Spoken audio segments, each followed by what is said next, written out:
like, oh my God, I could never wear that. And I was like, let me show you how to. Abracadabra, these bitches know I got answers the way I pose for. That's the point. My biggest thing is, like, yeah, of course you want fluoride-free water, right? Like fluoride-free toothpaste or whatever.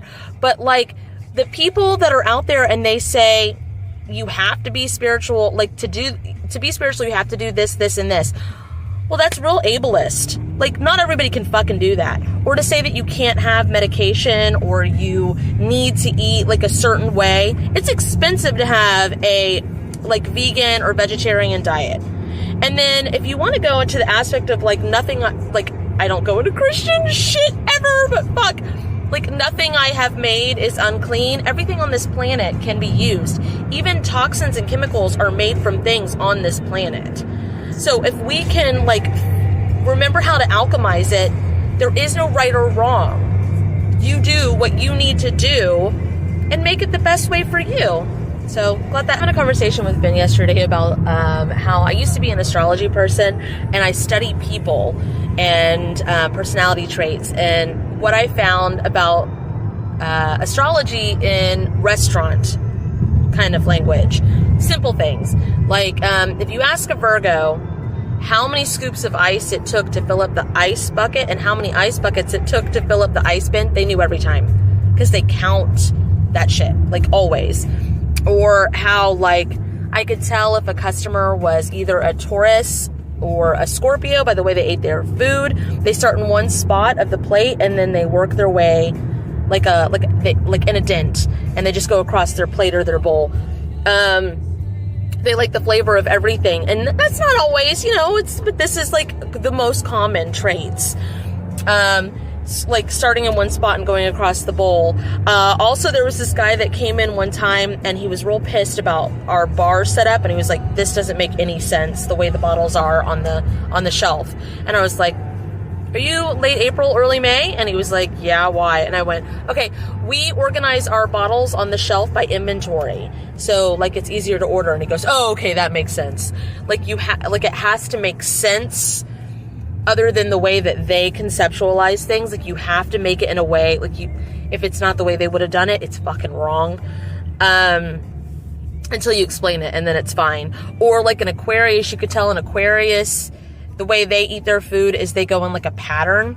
So they might eat like if you had a seafood dish, it would be like scallop, shrimp, pepper, scallop, shrimp, pepper, like all over the plate, like that. Virgos tend to not touch their food together a majority of the time.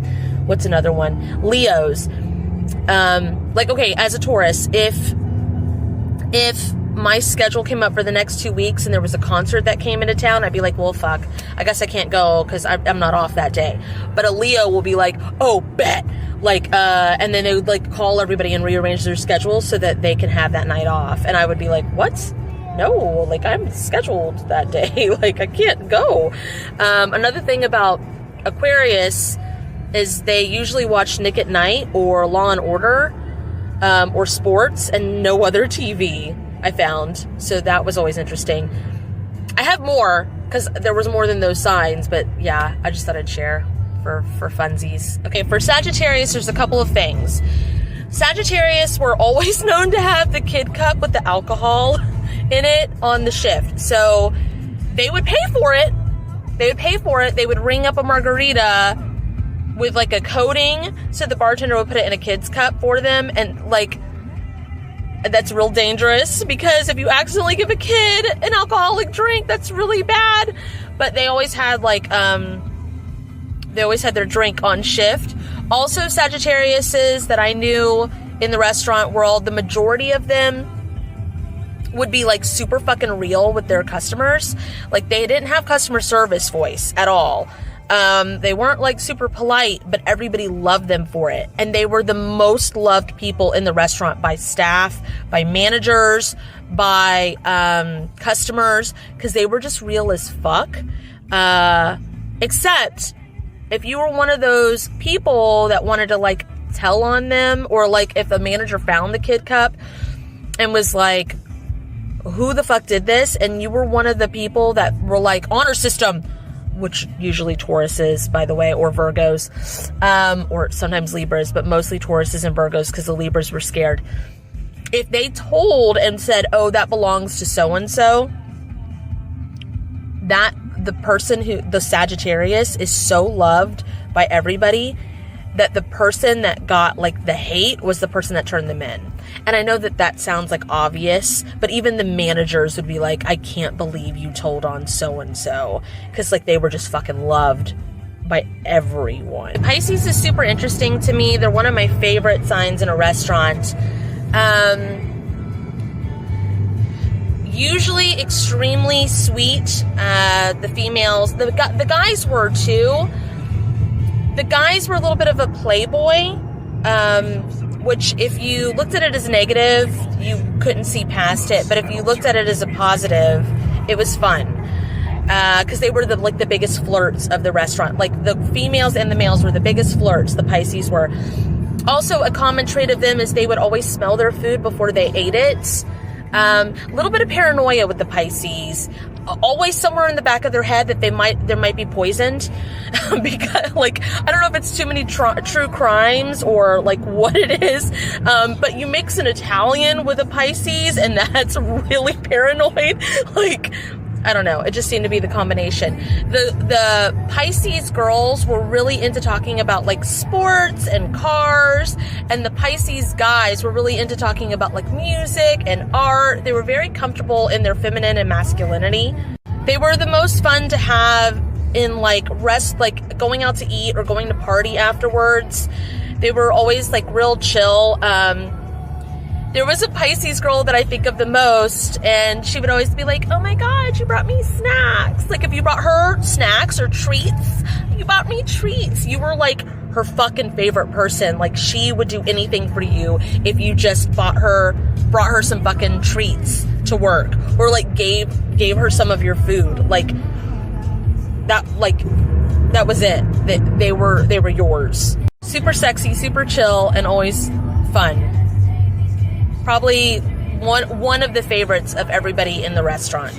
Either that, or like people want to be them, or they like wanted to be with them, both male and female, or non-binary as well. The Capricorns were the hardest workers and the hardest partiers. Like they could do the job of 3 to 4 people like it was fucking nothing, but they would get really fucking frustrated if you didn't pull your weight. And like you literally only had to do the job of one person, and they'd be totally fine with you, while they did the job of like 3 to 5 people. But if you didn't do your job as your one person, you're gonna motherfucking hear it. Like they were gonna be fucking pissed. They would like lose their shit and yell at you. But it took a lot. Party hard, holy shit. Number of times I've had to walk a Capricorn to the car and be like, okay baby, like you're riding home with me, you're gonna sleep on my couch. Everybody relied on them a lot. They weren't super flirty, but people really enjoyed them because they knew how to work fucking hard, and they knew how to laugh and relax as well. They had a pretty good balance of that for the most part. So more liked with respect. No, for sure. They're out there doing the things. I will say this. I got hit on by Cancer men in my restaurant, even if I knew them for years. When I was pregnant, they were like, I want to be your man. I don't know what the fuck. They were like smooth talkers. They reminded me, like, no matter what age or whatever, they remind me of R&B. Like, they're always like, hey, baby girl, let me carry this blah, blah, blah for you. Now, the females were really good with their customers and their clients. They were pretty real, kind of real like the Sagittarius were. But one of the fun things that the Cancer girls would do is they would make up stories about their customers, like make up whole backstories for them to entertain them and get them through the workday. Also, they were the only people in the restaurant that had an in time and an out time. You better get them in and out at the time that they say. Super reliable, though. No one else in the restaurant knew. Those were the goofy flirts. Like, they flirted with everybody, but they weren't the same as, like, the Pisces flirts, which were, like, playboys and playgirls. The Libras were, like, silly. Like, I'm just in a silly, goofy mood, girl. They always knew the gossip. Like, they were the first to know the gossip, which made them the gossip spreaders because they wanted to be, like, first. Like, I know what's up, so I'm going to tell everybody what's up because I know what's going on. They sometimes went out to party, and sometimes they were more introverted. Like, it was a good mix of introvert and extrovert. You never knew if you were going to see them there. And sometimes you might just go to their house just to hang out because they were open for company. As public as they were with everybody else's business, they were pretty private with their own business. Usually talk while eating because they had a lot to say.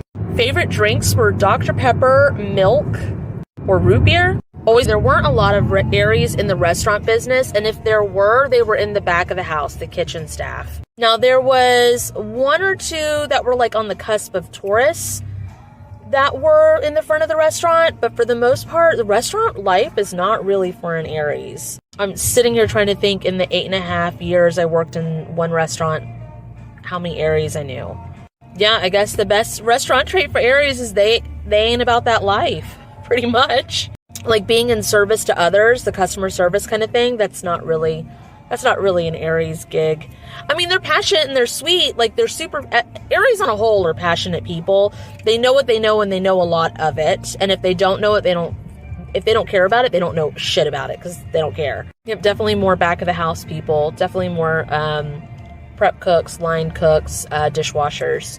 Not out in the public with all the human. When someone's going to ask me about Geminis, the restaurant business has lots of Geminis. Now, I have a Gemini moon, and I will say the most conflict I had with other employees were Geminis. But they were always really real. It'd be like, I don't like you, and I don't know why. I don't really like you, and I don't know why. But everybody thought that they were fake. Like, there was a lot of people who always thought that they were fucking fake. And they were super real, I'll tell you that. They were really bubbly, really happy the majority of the time, unless, of course, they got pissed. But they like things the way that they like them. They take a lot of time and effort into putting things in an exact organized way and fashion. And they organize in energy a lot, like their mental space. So if things don't go the way that they want them to go, they would kind of lose it. Super popular, always at the parties. But they were always worried that people didn't like them or thought that they were fake. And they were always trying to prove that they weren't fake. I had that quality. I mentioned a little bit about Leos already. That if something comes up, they're going to reschedule their schedule. Like, if there was a concert that comes into town, you best believe they're going to reschedule their schedule so they can go to that shit. They were really good at that. My run-ins with Leos are always so interesting. I have 2 Leo kids and 2 Leo sisters, so I'm surrounded by them. And my boyfriend's moon is Leo. Like, there was a guy at work in the restaurant life where he would sing a song and I'd be like, oh, so we're singing this song. And he'd get real mad because he was singing that song. It wasn't a participation event. They always thought everybody stole something. It was never they misplaced anything. It was, who stole my lighter? Who stole my remote? They always decided what music was going to be played. They always decided what beers were going to be at the party. They hosted a lot of the events. They complained the majority of the shift, but they also found like tricky ways to get around things. Smooth talkers. The best nicknames and the best like songs. Changing the lyrics. I literally was looking through the comments and I was like, no one has said Scorpio yet. Scorpios are not in restaurants very often unless they are the manager. If they are the manager, they have longevity there. I mean, like, they run that bitch. That's their home. That's their family. That's their way of doing things. If they're the manager, they can stay in a restaurant for a very long time. They decide what mood they are in, and whatever mood they are in that they decide on is the mood that the restaurant is in. If they're serious, we're all serious. If they're happy, we're all happy. If they're not having a good day, nobody's having a good day. The female Scorpios would always butt heads with me as a female Taurus because I was a little bit too much like them, but opposite. And then I'd always end up being one of their favorite people because they saw that I genuinely cared and I was there to support them and I wasn't in competition. The Scorpio guys were usually back at the house and less management, and they didn't last long. They didn't like it. We were trying to listen to Kate's and Kat's live, or Kate and Kat live on Anchor podcast, and couldn't find us. Ben took care of the situation, and support system from there, Tanya, took care of the situation. As Ben said, I'm not going to do it. I'm not going to do it. Oh, I was going to mimic his voice. I'm not going to. So here it is if you search for it. Kate and Kat live on Anchor. And there is a fast link in the Spotify. And I do believe the podcast should be up soon. Soon.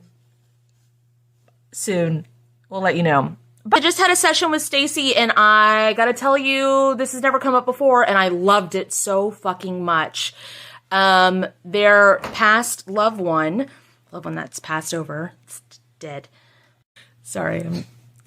Used to work for the CIA. So we did a healing that worked really well, and they their past loved one seemed pretty excited about it as well. So it's this. Spirit, if it's in the highest good, please allow me to remove all soul contracts connected to keeping government secrets from my past loved one that is no longer in their highest good and their soul consents to it leaving.